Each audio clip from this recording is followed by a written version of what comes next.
Welcome to Legend Story. I'm Your Name. And today we're examining what Liam Neeson said, why it sparked outrage, how he responded, and what it reveals about accountability.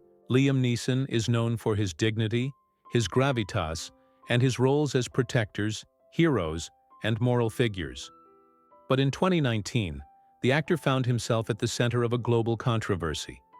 Not for a film, but for deeply personal, troubling remarks about revenge and violence in response to sexual assault. The backlash was swift. Projects were paused, public opinion split, and Neeson faced one of the most difficult moments of his decades-long career. Trauma and the complexities of justice in the Not Me Too era. This isn't about canceling or defending, it's about understanding. The controversy began during a promotional interview for his film Cold Pursuit. Neeson was asked about a scene involving revenge, and he shared a personal story from over 40 years earlier.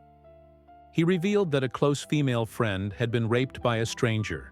Devastated and enraged, Neeson said he spent a week carrying a kosh, walking into bars, looking for a black man to kill, believing his friend's attacker was black.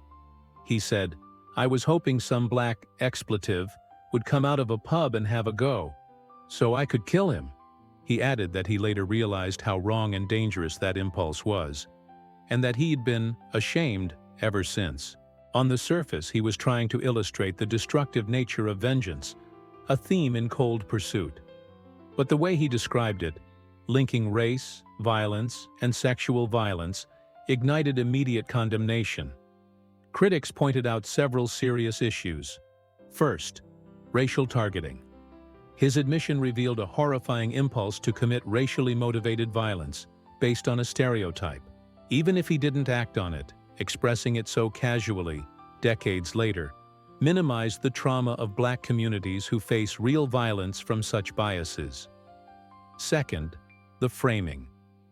Many felt he used a woman's trauma as a justification for his own violent fantasy, rather than centering her healing or justice through legal or supportive means.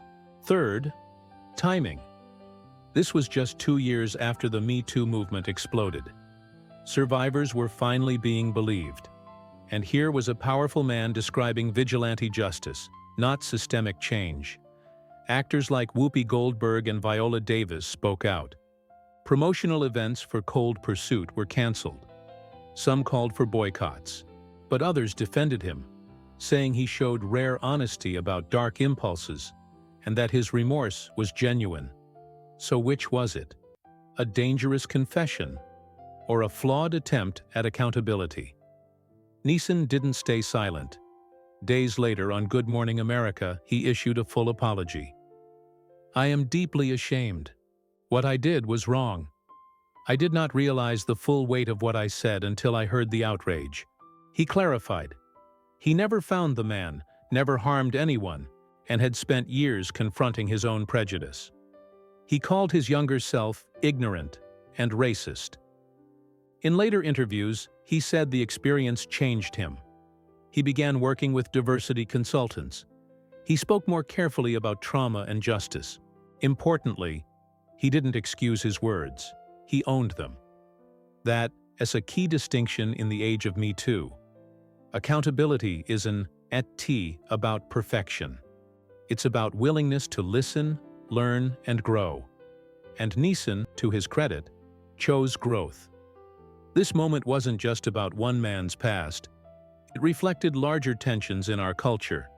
How do we handle historical wrongdoing by public figures? Can someone be both a hero on screen and flawed in real life? And most importantly, how do we respond to sexual violence without fueling racism or vigilantism? True justice for survivors doesn't come from revenge. It comes from believing them, supporting them, and fixing broken systems. Neeson's story reminds us that even well-intentioned people can harbor dangerous biases, and that confronting them is lifelong work. It also shows that apology without action is empty. But Neeson's continued advocacy, speaking against racism, supporting trauma survivors, suggests he took this seriously. Liam Neeson's legacy is complex. Just like all of us, he's played men of honor, but he's also made mistakes. What matters is what we do after. In a world quick to cancel or idolize, maybe the real lesson is this: growth is possible, but only if we be brave enough to face our darkest impulses. If this video gave you something to think about, please like, subscribe, and join the conversation below. How should society respond when public figures admit to past harm? I read every comment. This is Legend Story, where we explore not just the legends, but the humanity behind them. Until next time.